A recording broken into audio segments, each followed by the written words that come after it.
Hello children, class sixth chemistry का fourth lecture में आज हम डिस्कस करेंगे uses of cotton.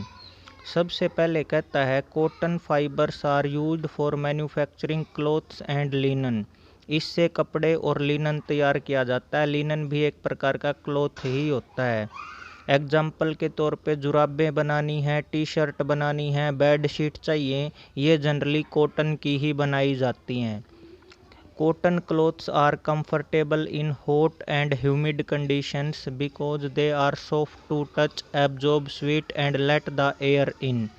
A cloth that lets the air in is said to breathe. The sweat absorbed by cotton cloth evaporates more quickly due to the air it breathes.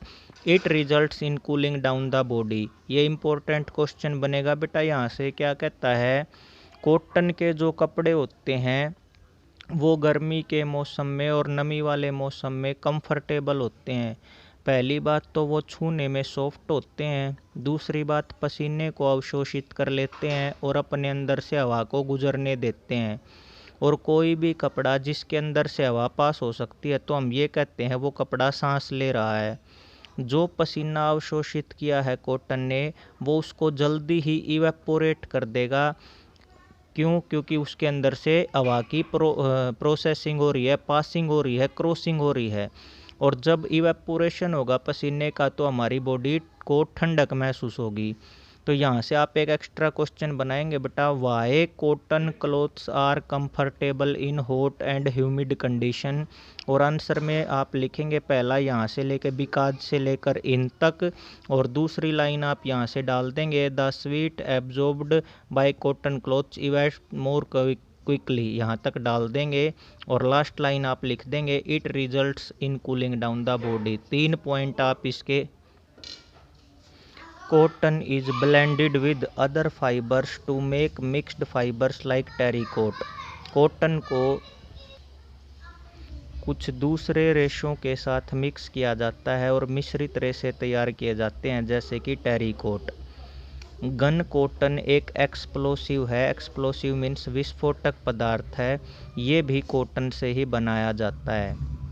Cotton का प्रयोग blood और पस को अवशोषित करने के लिए, जो घाव से गंदगी निकलती है मवाद उसको अवशोषित करने के लिए, इसको घावों की सफाई करने के लिए या दूसरे मेडिकल प्रोसीजर में भी इस्तेमाल किया जाता है। तो बेटा यहाँ से आपका क्वेश्चन बनेगा राइट यूजेस ऑफ कॉटन। आपने 4 पॉइंट स्टडी किए हैं, आप कोई भी 3 पॉइंट यहाँ से नोट कर लें अपनी नोटबुक में। एक एक्स्ट्रा क्वेश्चन आप लिखेंगे why cotton cloths are comfortable in hot and humid condition. 3 line जो मैंने बताई हैं, बिकॉज से लेकर पहले यहाँ इन तक, दूसरी लाइन यहाँ से sweet absorbed bye cotton clothes वाले से लेकर, और तीसरी लाइन इट रिजल्ट्स वाले में। अब यहाँ पे थोड़ा सा जीके दिया गया है।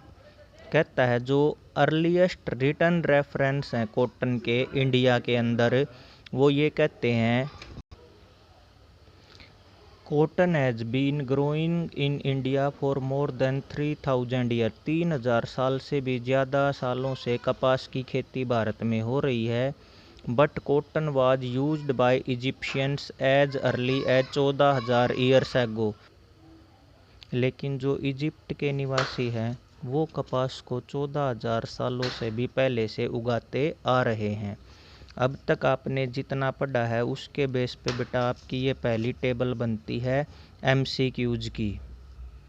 आइए इसको देखते हैं। पहला क्वेश्चन पूछा गया बेटा, which one of the following is not a natural fibre. इनमें से कौन सा नेचुरल फाइबर नहीं है? Silk, wool, terylene, jute. तो इसका राइट आंसर होगा टेरिलीन।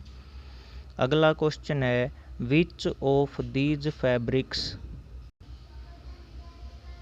अगला क्वेश्चन पूछा गया आपसे, which of these fabrics will you choose to wear in hot and humid condition.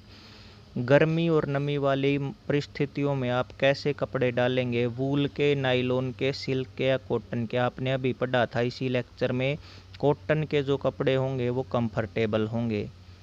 अगला जो क्वेश्चन है बेटा वो है which of the following is obtained from the hair of animals. जंतुओं के बालों से कौन सा रेशा इनमें से प्राप्त होता है? वूल, नायलॉन, कॉटन या सिल्क? तो हमें पता है भेड़ों के बालों से हम जनरली क्या बनाते हैं, वूल।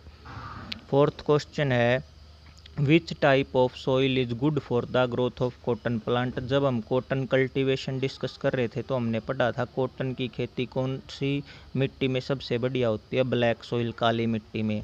तो फोर्थ क्वेश्चन का आंसर क्या हो जाएगा बेटा, ब्लैक सॉइल।